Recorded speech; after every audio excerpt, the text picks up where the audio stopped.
Hi everyone, and welcome to my Bringing Heaven on Earth video series, which I hope you're enjoying. My name is Lepa, I'm a sophrology practitioner, and today I'm going to talk about judgment, how to deal with it, how to control it, and how to transform it.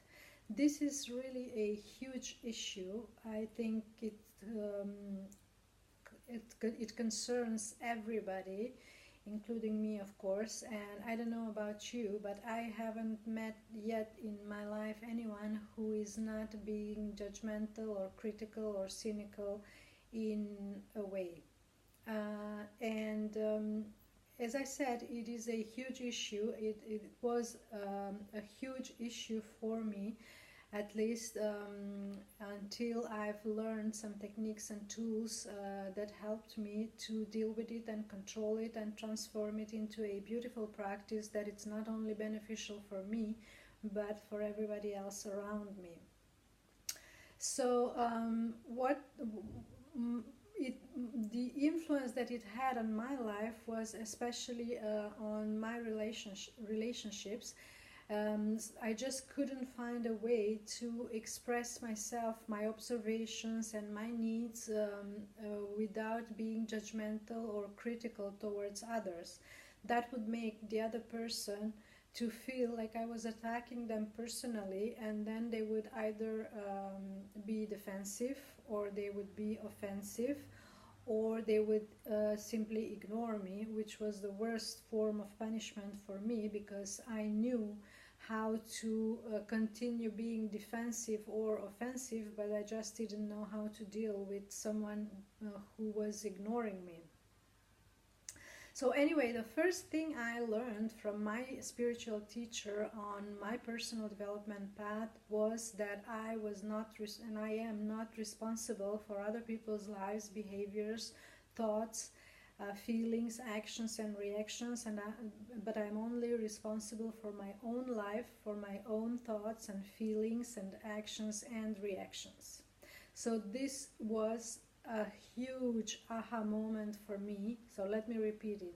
You are not responsible for other people's lives, thoughts, feelings, actions, and reactions. You are only responsible for your own life, your own thoughts, your own feelings, and your own actions and reactions. So this was, as I said, a huge aha moment for me, and it has helped me. It has lifted actually a very heavy weight that I was carrying on my shoulders, and I was walking around with it. So that was like someone, it was like someone was, finally giving me permission to take care of myself instead of taking care of everybody else. And so that helped a lot.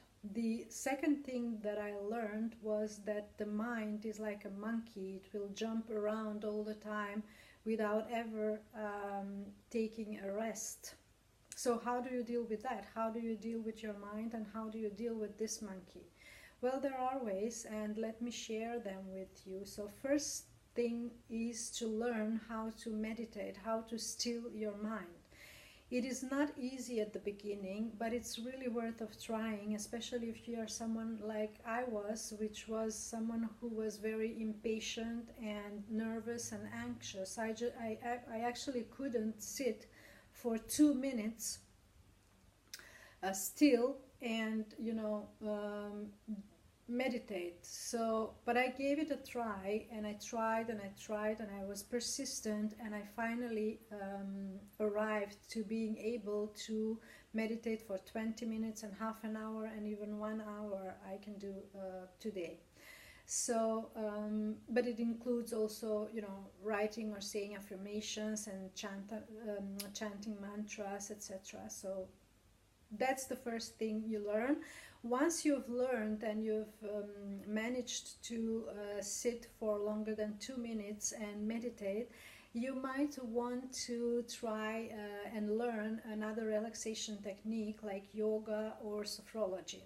Sophrology is very interesting when it comes to this subject, which is judgment, because it's the first thing we learn and we teach our apprentices is not to be judgmental toward ourselves and others. So first of all, we as a sophrology practitioners, we will try not to judge you or anything you feel during your session, but also we'll teach you and we'll repeat constantly not to be judgmental towards yourself and then of course towards others. There was something that I heard during my training to become a sophrology practitioner, and that was that one of my teachers once said that even when we are positively evaluating someone and giving positive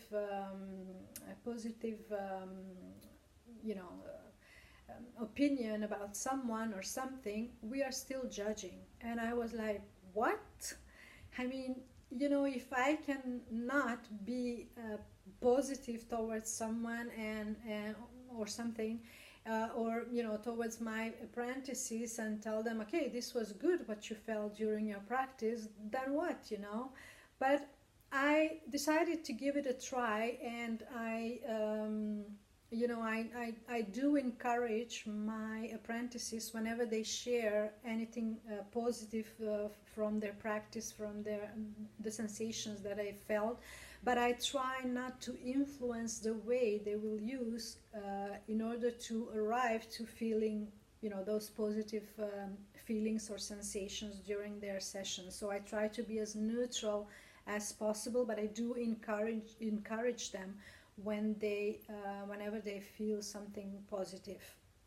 So that's another thing that you want to try if you need to deal and control the judgments and the critical thinking and saying and whatever. Another thing that I learned is to observe and be aware whenever I'm judgmental and critical. So whenever I notice that I'm being judgmental or critical toward myself or others, I just stop and I say, okay, you have been judgmental, Lepa, you don't want that. And then I say, cancel, clear, delete. And then I transform it into a positive thought. I send a blessing out to the person or the situation I was being judgmental towards. And so I transform it into a blessing.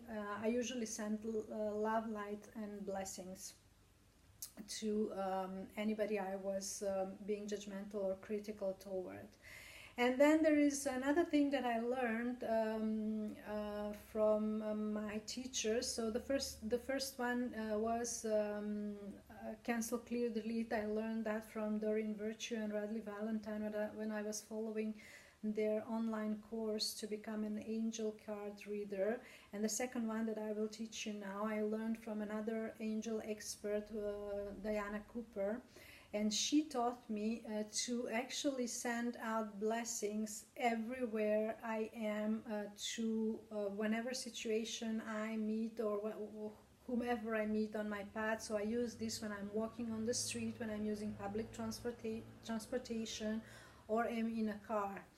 And especially if I see a police car or a fire brigade passing by, I would send out blessings to everybody concerned. So this is a way that not only we use to heal ourselves, but others as well, and that is how we are bringing heaven on earth, actually. Now, last but not least, that I would like to share with you today is to learn another technique, a very powerful technique, which is called a nonviolent communication. The founder is called Marshall B. Rosenberg. And I will share a few books with you here. They're in French, but I will tell you the English titles, the original titles as well, so that you can find and read them. And usually at the end of the books, they are sharing addresses and from centers they have, so you can find one near you and get a training, or if you're a company, you can invite them to do training for your employees. It helps a lot in the communication, so to have a healthy communication, if you want. Now, the first one is called Nonviolent Communication, a Language of Compassion. That's Nonviolent Communication, a Language of Compassion. And the second one is called A Model for Nonviolent Communication, a Model for Nonviolent Communication, and the author is Marshall B. Rosenberg.